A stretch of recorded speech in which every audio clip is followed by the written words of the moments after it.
I want to start with the actual studies that I could find that were double-blind, randomized, and placebo-controlled with turmeric that were beneficial. And then I will tell you why turmeric is very net negative. So I'm going to refer back to this paper multiple times in this video, The Essential Medicinal Chemistry of Curcumin by Kathryn Nelson. This is published in 2017. And as you can see here in the abstract, she states that more than 120 clinical trials of curcuminoids against several diseases have been done. No double-blinded, placebo-controlled clinical trial of curcumin has been successful. This was a paper written in 2017. A randomized, placebo-controlled, double-blind clinical trial of curcuminoids in oral lichen planus, which is an autoimmune condition. The conclusions: curcuminoids at this dose were well tolerated, and the results suggest that for future studies, a larger sample size, a higher dose, and/or a longer duration should be considered because it didn't show any effect. They showed no benefits to curcumin in this randomized, placebo-controlled trial. Let's look at a few others. A randomized, double-blind, placebo-controlled parallel group designed to evaluate the safety and efficacy of Curene versus placebo in reducing symptoms of knee osteoarthritis.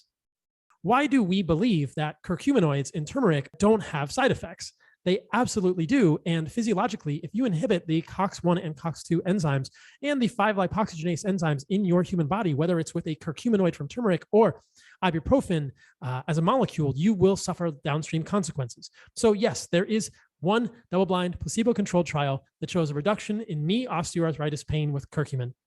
Is it magical? No, not at all. And again, we must not ignore the side effects of this molecule.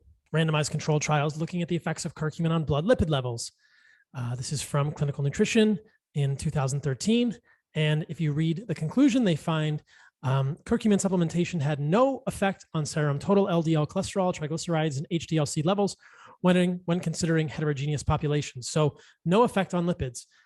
Oral curcumin in the treatment of moderate to severe psoriasis vulgaris. This is a prospective clinical trial. It is not randomized. The response rate was low and possibly caused by a placebo effect or other natural history of psoriasis. Basically, there was no effect. The effects of curcumin on serum cytokine concentrations in subjects with metabolic syndrome, a post hoc analysis of a randomized clinical trial. And what you find is that, yes, curcumin did change some of the cytokine levels. Now, this is actually a very important point to consider. Do you want a polyphenolic molecule from a root that you are eating that clearly doesn't want to be eaten, changing your cytokine levels? Probably not. You want to understand where that inflammation is coming from in the first place.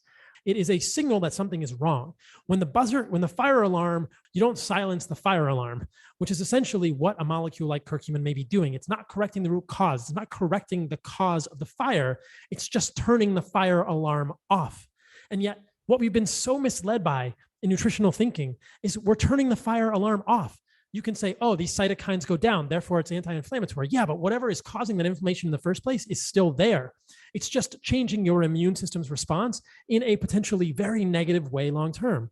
Why are you taking curcumin for inflammation without correcting the cause of the inflammation? Stated and summarized, easy to share with loved ones. The description below the title for this video has these summary points.